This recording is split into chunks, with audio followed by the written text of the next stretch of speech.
हम गुलाम कभी थे ना कभी रहेंगे इंशाल्लाह। हमारी तो मुझे बीजेपी और संघ ने खड़ा नहीं किया है, मुझे अपने काम ने खड़ा किया। पहले इंडियन हूं, पहले मुसलमान हूं। आप बताइए आपकी नजर। आपका प्रेस का कार्ड है।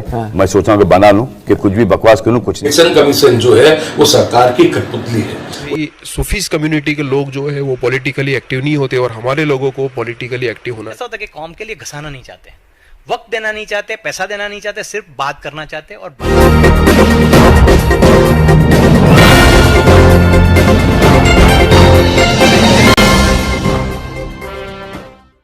अस्सलाम वालेकुम दोस्तों, मैं हूं मजहर शेख और आप देख रहे हैं अशरफी न्यूज़ चैनल का खुसूसी प्रोग्राम खास मुलाकात। दोस्तों, आज खास मुलाकात में हमारे खुशी मेहमान हैं जनाब गियासुद्दीन भाई शेख साहब, जो दरियापुर से विधायक हैं।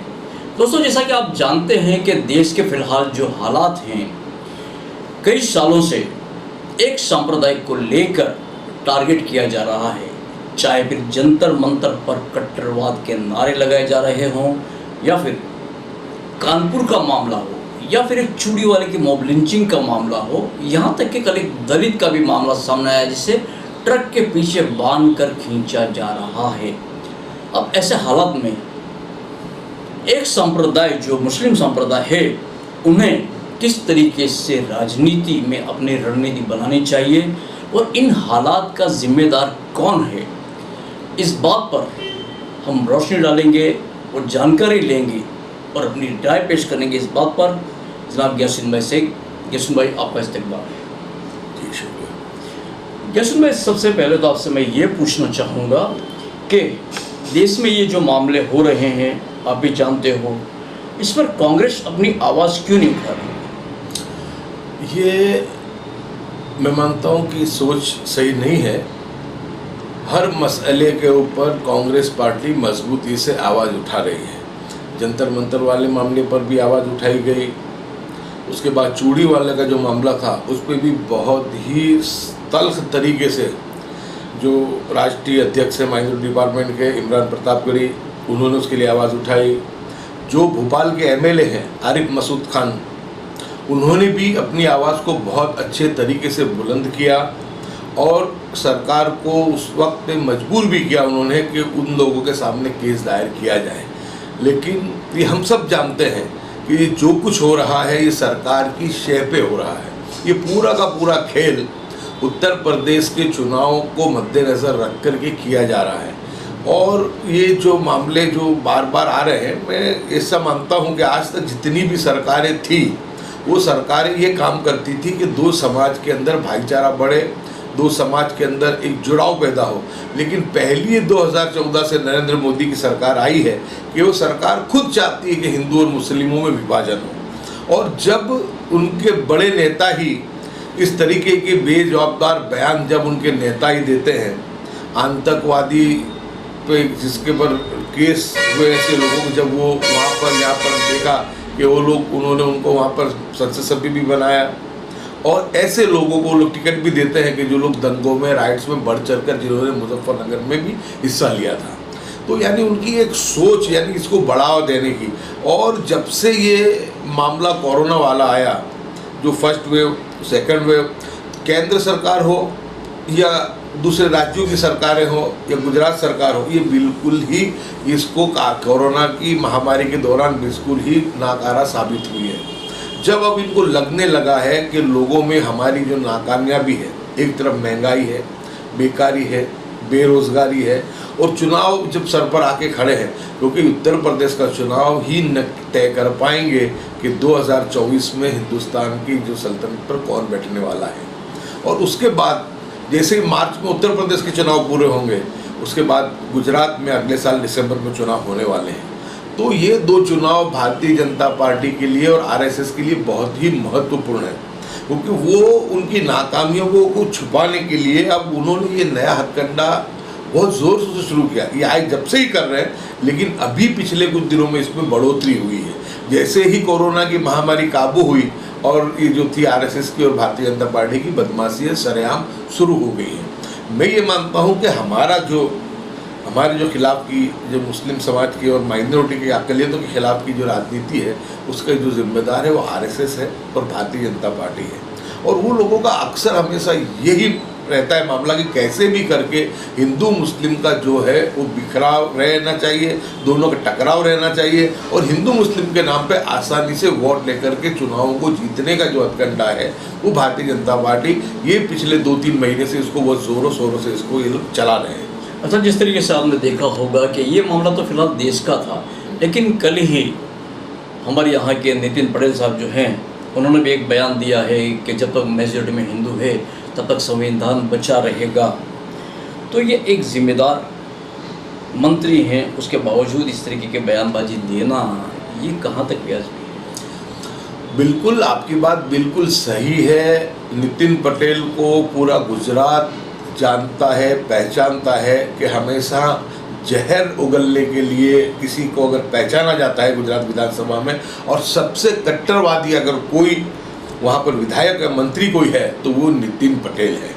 और नितिन पटेल की जो मजबूरी रही है कि जिस तरीके से गुजरात में कोरोना की महामारी को वो काबू करने में नाकामयाब रहे, क्योंकि नायब मुख्यमंत्री के साथ साथ ही आरोग्य मंत्री भी हैं और अब इनको लग रहा है कि हम देख रहे हैं पिछले 3 चुनाव से भारतीय जनता पार्टी विधानसभा में उसकी सीटें कम होती जा रही है। 2012 में उनकी 222 के करीब थी, फिर उनकी इस मरतबा तो 99 ही हो गई। तो इनको पता है कि लोगों की जो नाराज़गी है और अब ऐसे वक्त में जब इनकी नाराज़गी है तो लोगों को फिर से हिंदू मुस्लिम खेल लगाने का ये काम करते हैं। लेकिन मैं आपके माध्यम से मैं सभी लोगों को अपील भी करना चाहूँगा कि ऐसे बकवास करने वाले लोगों की बातों पे हमको तवज्जो नहीं देनी है। इसका ज़्यादा बहुत सब मीडिया के लोगों ने हमसे पूछा भी, लेकिन इसके लिए हमने हमारा रिएक्शन देने के लिए हमने मना किया। वो इसलिए मना किया कि भारतीय जनता पार्टी और नितिन पटेल तो ये चाहते ही हैं कि इस चर्चा को ज़्यादा बल मिले और चर्चा ज़्यादा इतनी तेज़ हो जाए कि हिंदू मुस्लिम का जो विभाजन है वो और मजबूती के साथ उभर के आ जाए।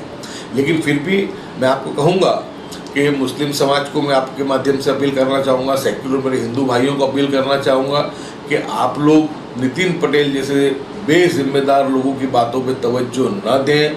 ये चुनाव जीतने का एक सिर्फ ये हथकंडा जो है वो ये बना रहे हैं। मैं मुस्लिम समाज से ख़ास करके कहना चाहूँगा कि हमारा जो मुखालिफत करने वाला जो तबका है वो आरएसएस है, बीजेपी है। हमारे से जो दुश्मनावट रखता है वो आरएसएस बीजेपी रखती है। हिंदू समाज हमारे साथ दुश्मनावट नहीं रखता है। हिंदू समाज हमारे बड़े भाई के समान है। लेकिन भारतीय जनता पार्टी और आरएसएस को हमेशा हिंदू और मुस्लिम लड़ता रहे, इसलिए वो ऐसी गैर जिम्मेदाराना बातें और गैर संवैधानिक बातें ये लोग करते रहते हैं। इनकी ऐसे बातों में हमको बरगलाना नहीं है।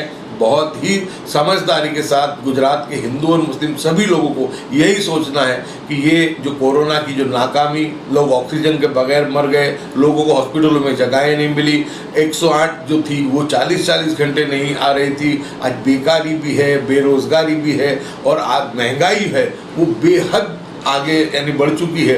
तो अपनी नाकामी छुपाने के लिए ये हिंदू मुस्लिम दोनों को लड़ाने का एजेंडा ये कर रहे हैं। तो हिंदू मुस्लिम दोनों लोगों से मैं आपके माध्यम से अपील करूंगा कि हम लोगों को मिलकर समझदारी के साथ रहना है। हमको किसी के चुनाव जीतने के अंदर के लोग हमारा इस्तेमाल ना कर जाए। दो छोटे और बड़े भाई के समान जो हिंदू मुस्लिम उनको आपस में न लड़ा दे। तो ऐसी जो बेवजह की जो बातें, गैर संवैधानिक बातें, बेजवाबदारी वाली जो बातें एक नायब मुख्यमंत्री अगर करता है तो मैं मानता हूं कि इससे शर्मजनक और शर्मनाक और कोई बात नहीं है।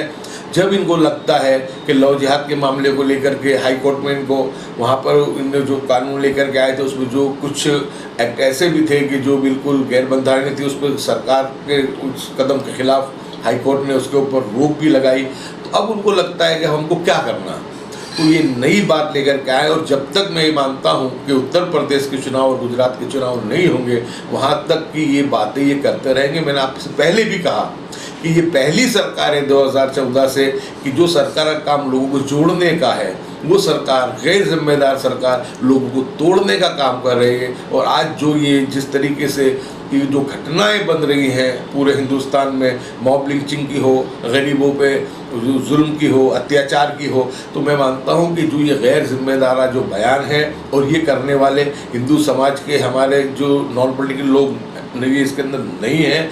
ये भारतीय जनता पार्टी और आरएसएस के गुंडे हैं, ये वो बदमाश हैं जो इनकी संस्थाओं में पलते हैं, बड़े होते हैं और इन्हीं के इशारे पे हिंदू और मुस्लिम को लड़ाने का काम करते हैं। तो मैं आपके माध्यम से फिर से कहूँगा कि हिंदू मुस्लिम दोनों को इस चीज़ को बराबर से समझना पड़ेगा कि जो इनकी गंदी जो सियासत है, राजनीति है जो है, ये चुनाव को जीतने की इनकी रणनीति है। इनकी रणनीति में हम लोग जो है हमारा गुस्से को ना गंवाएं, हम लोग ये जो हमारा जो भाईचारा है, एकता है, इसको हम बनाए रखें और जो मूल मुद्दे रहे हैं सरकार की नाकामयाबी के, उन पे ही हमारा फोकस होना चाहिए, नहीं कि हमको आपस में लड़ना चाहिए। अच्छा, सबसे बड़ी बात एक और हम करें, खास करके उत्तर प्रदेश में जो चुनाव हैं उसमें कांग्रेस को किसी भी तरह से यूपी सरकार जो योगी सरकार जो है वो किसी भी तरीके से हाईलाइट नहीं कर रही, यानी कि ऐसा लगता है कि कांग्रेस जो है वो अपना अस्तित्व गंवा चुकी है। वहाँ पर जो इलेक्शन हो रहे हैं फिलहाल इस तरीके से दिखाए जा रहे हैं कि योगी वर्सेस असदुद्दीन अवैसी, तो क्या कांग्रेस का वहाँ पर अस्तित्व नहीं है? नहीं, कांग्रेस में आप देख रहे हैं कि प्रियंका गांधी जी बहुत अच्छे तरीके से मेहनत उत्तर प्रदेश में कर रही हैं। उनके दौरे लगातार पिछले 1 साल से वहाँ पर उनके दौरे चल रहे हैं। लेकिन भारतीय जनता पार्टी और योगी की जो सरकार है उनका एजेंडा एक ही है कि उत्तर प्रदेश के चुनावों को हिंदू वर्सेस मुस्लिम बना दिया जाए। इसलिए आप देखो तो बहुत ही बालिश निवेदन जो असदुद्दीन ओवैसी साहब ने किया था कि मैं योगी को मुख्यमंत्री बनने नहीं दूंगा। उसके बाद योगी ने कहा कि असदुद्दीन ओवैसी तो देश के बड़े नेता हैं और इनका चैलेंज मैं स्वीकार करता हूँ। यानी आप देखो नूरा कुश्ती साफ दिखाई देती है। 2014 से एक ही एजेंडे पे ये आरएसएस और बीजेपी काम कर रही है। वो हिंदुस्तान में ये एक ही चीज़ बताना चाहते हैं कि अब जो लड़ाई है वो भारतीय जनता पार्टी और एमआईएम असदुद्दीन ओवैसी के दरमियान है। उसके पीछे का उनका गंदा मकसद ये है कि वो हिंदू मुस्लिम के विभाजन का वो फ़ायदा उठाना चाहते हैं। हिंदू वर्सेस मुस्लिम करके जो 15% मुस्लिम आबादी है उसके सामने 85% हिंदुओं को खड़ा करने का काम वो कर रहे हैं। क्योंकि भारतीय जनता पार्टी ने एक तरफ जो है पूरे सेक्युलर ताकतों को हर तरीके से साम दाम दंड भेद से उनको और मीडिया गोदी मीडिया का इस्तेमाल करके उनको दबाने की उनकी कोशिशों काविशों को नाकाम करने की हर मुमकिन कोशिश ये करते आए हैं। इनको आज भी पता है कि सेक्युलर हिंदू और खुसूसी मुस्लिम समाज जो है, मुस्लिम समाज भारतीय जनता पार्टी की नरेंद्र मोदी जी और योगी जी की जिस तरीके की राजनीति है उसके खिलाफ वो जहाँ भी सेक्युलर ताकतें दिखती है उसको अपना वोट देता है। तो वो सेक्युलर वोट जो है उसका भी बंटवारा हो। तो उस वजह से 2014 के बाद ऐसी नरेंद्र मोदी के द्वारा और केंद्र सरकार के द्वारा कोशिश हो रही है कि हिंदुस्तान में सिर्फ 2 ही पार्टियां रही है। क्योंकि आप देख रहे हैं कि कोई भी घटना हो, मीडिया जो है गोदी मीडिया तुरंत ही कैमरे लेकर के एक तरफ जाएगा संबित पात्रा के पास और दूसरे तरफ जाएगा वो असदुद्दीन के पास, या फिर जो एमआईएम के जो 2-3 लोग हैं जहर उगलने वाले वारिस पठान जैसे, तो ऐसे लोगों के पास वो जा करके यानी बरगला करके ऐसी बातें मुंह में से करवाने का काम करते हैं कि जिससे हिंदू समाज में एकता खड़ी हो, हिंदू समाज मुस्लिम समाज के खिलाफ आ जाए। तो मैं ये मानता हूँ कि ये एक सोची समझी भारतीय जनता पार्टी की रणनीति है कि सेक्युलर वोट जो अभी सिर्फ सेक्युलर पार्टी के पास बचा है मुस्लिम समाज का, उसका भी बंटवारा हो जाए और हिंदू सेक्युलर जो वोट है उसको भी बरगला करके अपने पक्ष में लेकर के ये लोग अपने जो राजनीति को चमकाने का और अपनी राजनीति को बनाए रखने का काम ये लोग कर रहे हैं। अच्छा यासीन भाई, खासकर हम गुजरात के ताल्लुक से बात करें तो गुजरात में जैसा कि पहले 12 से ज़्यादा सीटें विधानसभा में आती थी कांग्रेस की, उसकी जगह पर आज सिर्फ 3 सीटें रह गई है। अब इन 12 में से सिर्फ 3 सीटें रह जाने का इसके पीछे जिम्मेदार कौन है? क्या कांग्रेस जो है वो या किसी और को उस पर जिम्मेदार आप ठहराएंगे? मैं ये मानता हूँ कि कांग्रेस पार्टी से ही 12 जो थे विधायक चुन करके इस गुजरात में आया करते थे। लेकिन जब से लगभग 85 के दरमियान जो दंगे हुए उसके बाद से जब ये राम जन्मभूमि बाबरी मस्जिद का और हिंदुत्व के जितने भी आंदोलनों को भारतीय जनता पार्टी ने चलाया और हिंदुस्तान के साथ साथ गुजरात में भी दंगे भड़काने का जो काम किया और हिंदू मुस्लिम में जो विभाजन कराया, तो मैं मानता हूँ कि उसका सबसे बड़ा कारण यही रहा है कि जो पोलराइजेशन हुआ, जो ध्रुवीकरण हुआ, वो इस तरीके का हुआ कि जहाँ पर भी मुस्लिम नुमाइंदा होता है तो उस मुस्लिम नुमाइंदे को हिंदू समाज का जो वोट है वो नहीं मिल पाता है। और वो नहीं मिल पाने का सबसे बड़ा जो कारण है वो हिंदुत्व की राजनीति को जिस तरीके से इन्होंने बरगलाया, जिस तरीके से इन्होंने यहाँ पे दोनों धर्मों के लोगों को एक दूसरे से लड़ाने का जो काम किया, तो उसका नतीजा ये आया कि मुस्लिम कैंडिडेट कहीं भी रहता है तो उसको जो है जो सेक्युलर हिंदुओं के अलावा कोई दूसरे वोट मिल पाते नहीं है। तो धीमे धीमे घट के आज हमारी यहाँ पर जो सीटें हैं वो सिर्फ और सिर्फ 3 रह गई हैं।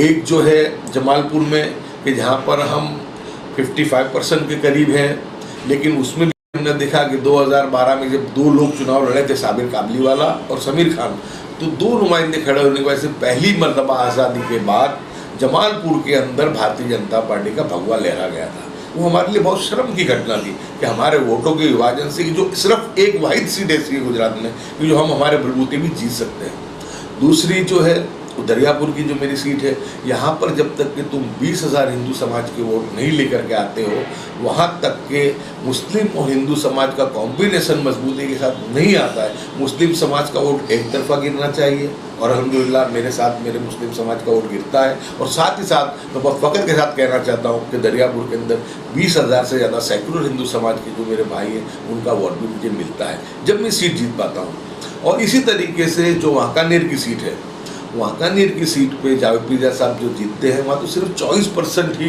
मुस्लिम समाज का वोट है, लेकिन वो एक धार्मिक गुरु भी है, सेकुलर इमेज भी है और उस वजह से उनको कम से कम 28-30 हज़ार वोट हिंदू समाज के बार बार मिलते रहते हैं। इस वजह से उनकी ये जो सीट है एक सेकुलर इमेज होने की वजह से उनकी सीट आती है। यानी कहने का लब्बे लुबाब ये है कि हिंदू मुस्लिम दोनों के वोट का कॉम्बिनेशन हो तो ही हम यहाँ पे गुजरात में विधानसभा की कोई भी एक भी सीट जीत सकते हैं। अगर हिंदू और मुस्लिम का कॉम्बिनेशन नहीं होता हो तो मैं मानता हूँ कि जो 12 से 3 हुई 3 से मिलकर के 0 हो जाएगी।